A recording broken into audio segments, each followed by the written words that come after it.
নমস্কাৰ, আজি এটা সুন্দৰ ৰেচিপি আপোনালোকলৈ আগবঢ়াইছোঁ।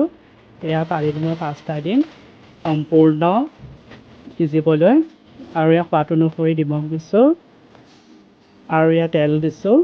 এতিয়া সম্পূৰ্ণ সিজিবলৈ দিম। সম্পূৰ্ণ হৈ গৈছে 5টা। ইয়াত কাঢ়ি থৈছোঁ, ইয়াত তেল দিছোঁ জোখমতে,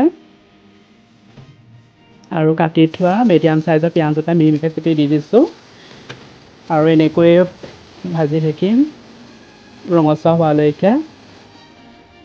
আৰু কাটি থোৱা নহৰু জলকীয়াও এয়া এতিয়া দি দিছোঁ। এনেকৈ আপোনালোকে লৰাই থাকিব, আৰু মিডিয়াম চাইজৰ আলু দিছোঁ, এটা কাটি মিহি মিহিকৈ এনেকৈ লৰাই থাকিব ৰঙচুৱা হোৱালৈকে। আৰু কাটি থোৱা মিডিয়াম চাইজৰ বিলাহীও কুটি থোৱা ইয়াত দি দিম। এতিয়া বিলাহী দিছোঁ, এনেকৈ লৰাই থাকিম বিলাহীটো সিজালৈকে।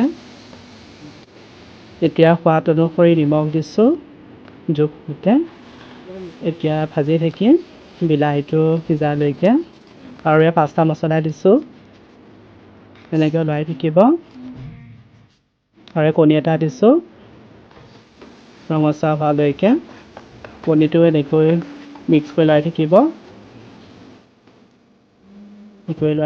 সিজালৈকে। আৰু ইয়াত জিৰা গুড়ি, জালুক গুড়ি দিছোঁ, আৰু এয়া আপোনাৰ জলকীয়া গুড়ি দিছোঁ জোখমতে।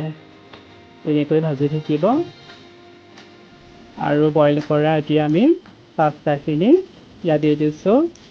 এতিয়া চাওক ইমান ড্ৰাই বগা কালাৰটো লাহে লাহে হৈ আহিছে, আৰু সম্পূৰ্ণ পাস্তা ৰেডি। আৰু মান ধনিয়া পাত এটা দিছোঁ। আপোনালোকে এনেকৈ বনাই খাবচোন। ধন্যবাদ।